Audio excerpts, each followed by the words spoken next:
friends, and welcome to my kitchen on the Oregon coast. This is going to be my favorite winter salad, and it's kind of based on what you can find during the winter. So I've got cabbage. You can usually find jalapenos. If you can't find those, they're not totally necessary. It's a little bit of a riff on like a salsa that is mixed with a salad, because there's a lot more body to it than just salsa. So you could eat it as a meal. You could eat it with chips, because the cabbage gets chopped up finely enough for you to be able to do that as well. So I'm going to start off by squeezing limes. I've got 3 limes here, and I'm going to squeeze those. We're going to make the dressing first. Yippee! And I found some good juicy limes for this. When you're in the store, make sure that you squeeze your limes so you can tell if they're juicy or not. It's important, because sometimes you get really pithy ones and they don't work very well. And that's no fun. These would be good margarita limes. Mm-hmm. Yeah. I haven't made a good margarita in a long time. There was a Mexican restaurant I used to work at, and I would make margaritas by the bucket when I worked there. Not with fresh limes, though. They used margarita mix, but I did kind of learn the anatomy of a margarita on a large scale working there, so that was kind of fun. We could do that. Yeah, we could. Some margaritas. Yeah. Get some tequila. We could do a batch for a party sometime. It'd be fun. The nice thing about limes, too, is they don't usually have seeds, so you don't really have to worry about straining them. And I prefer when there's a little bit of pulp, but you know it's really good and fresh. All right. In fact, I'm just going to scrape It's not made with concentrate. Nope, not with concentrate. All right, so next I'm going to take well, you know what? I think I'm going to do this next. So I've got about 5 cloves of crushed garlic here that I'm going to crush with salt. Not crushed just yet. No, it's crushing now. Crush and grooving. All right. So, yeah, you want this to be fairly finely crushed, which is why I like to use a mortar and pestle.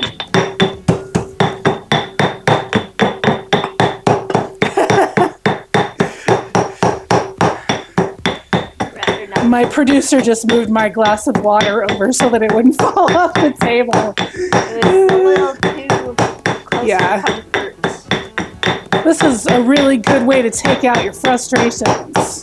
Yeah. Although today's been a pretty relaxing day. I think the most frustrating part of today was reading a section of, I've been reading Wild by Cheryl Strayed, and got to the section about the horse, and that part's really sad. So that was like the most stressful part of my day today, which we can all hope for more of those, right? Okay, so I've got this.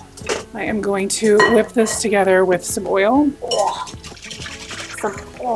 And I just like to kind of stream it in. When it starts to look creamy, I stop. That looks pretty good. All right. So now I'm going to go ahead and I'm just slicing this onion. All right, and so now I'm just gonna kind of break this up, because it's gonna go in with my cabbage.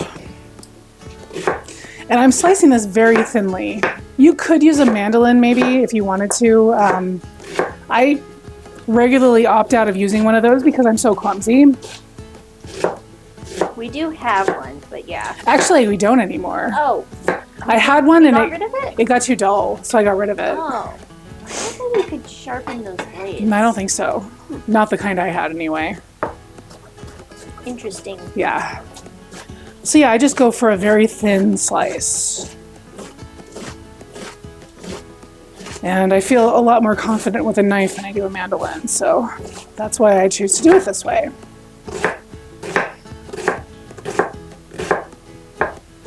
And I just kind of, yeah, tilt it.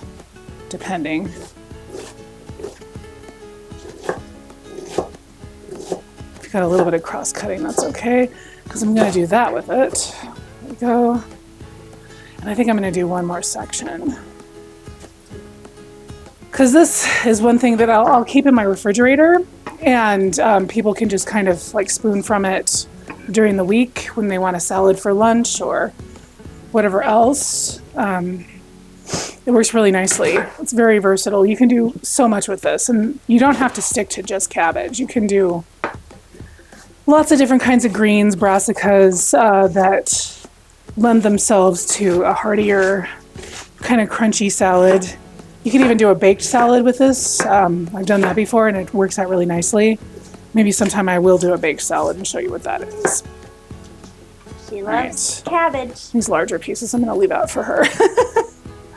She loves cabbage. She does. She's a cabbage hound. Mm-hmm. She's really just a veggie dog. She is. She likes all fruits and all vegetables. Like, I haven't really found anything she doesn't like. Except for the ones that she can't have. Well, yeah, I obviously don't give her grapes or tomatoes. Tomatoes and grapes and macadamia nuts, avocado, those sorts of things you don't want to give to your dog, but they love cabbage. You can give avocado to dog. You can give a little bit of avocado to dog, but they found, like, over time, it's not necessarily the best. And you know, the ingredient that I forgot here is I wanted to add a tablespoon, which I'm just going to kind of eyeball. Of red vinegar. Red wine vinegar, just a little bit of that for a little bit of variance in your tang. So from here, I am going to move this aside. I'm going to bring this over, and I'm going to massage.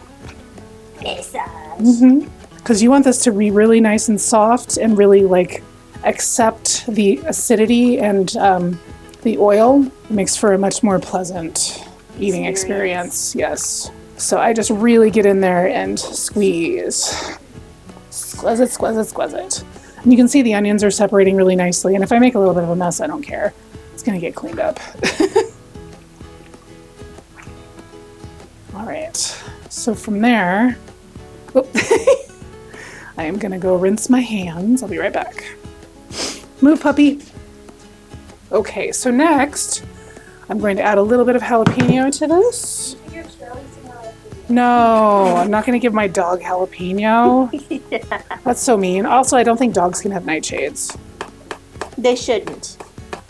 Yeah, well, I think that they would honestly naturally reject them too. They're not gluttons for punishment like I am. Or me. I love a little bit of jalapeno. This is a pretty potent jalapeno. That's why I coughed a little bit. So it's going to be pretty good. Don't rub your eyes. Yeah. I know better than to do that. Yeah, there are so many different ways you can dress this up. You don't necessarily even have to do it salsa style.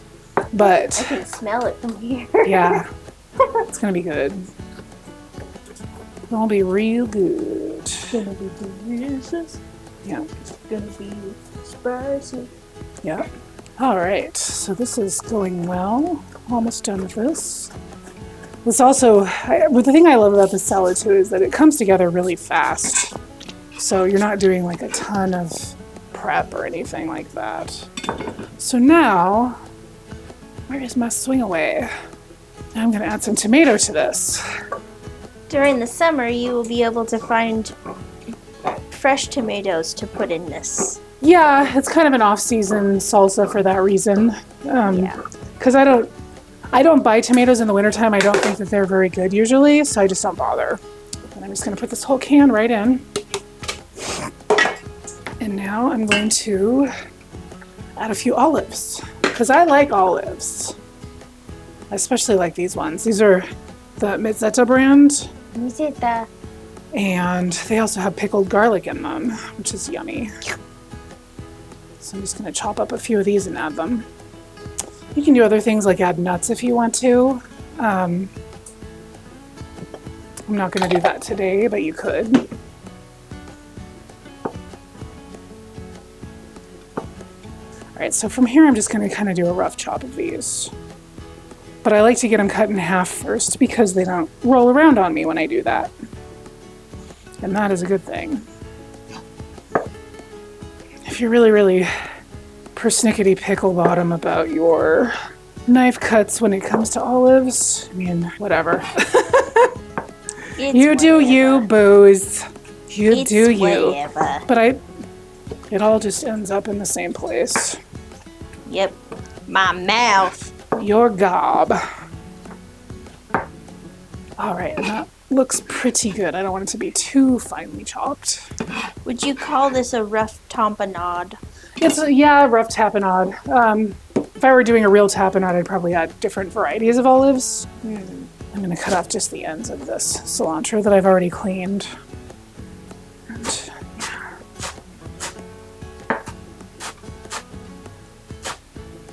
I love the freshness that cilantro brings to this whole thing. It really wakes everything up, and it's just really good. It smells good too. Yes, it does. And if you're one of those people who feels like it tastes like soap, I am so sorry. Isn't there something to that though? Like it's the male plant that I think smells maybe it or is tastes something like that soap? because I think we figured that out when we were growing it. That there are different aspects of cilantro that people don't consider. And if you end up getting like male cilantro, it tastes soapier than female cilantro. Yeah. That's been my experience with it anyway. Because it takes two to tango, as with a lot of botanical things. Now that's a rainbow. That is lovely. I like to clean up the sides as I'm going along. Presentation is a good thing. Eat with your eyes and your hands and your mouth. Oh yeah. And I'll give it a taste. All right, this looks great. Like something I want to eat.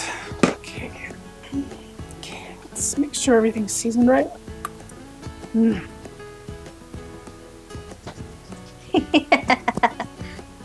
This is like a flavor explosion. It's so good. Flavor time. You get the tang from the citrus and the red wine vinegar and the olives and the pickled garlic.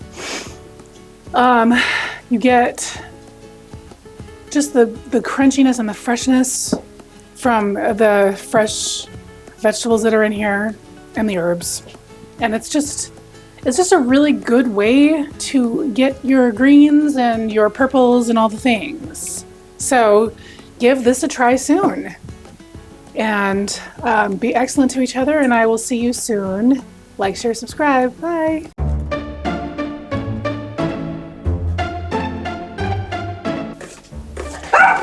No. No. Shelly, do you want a lime? Shelly! Shelly, come here! Shelly, look! Ooh, She's gonna be like, why are you doing this to me? Why?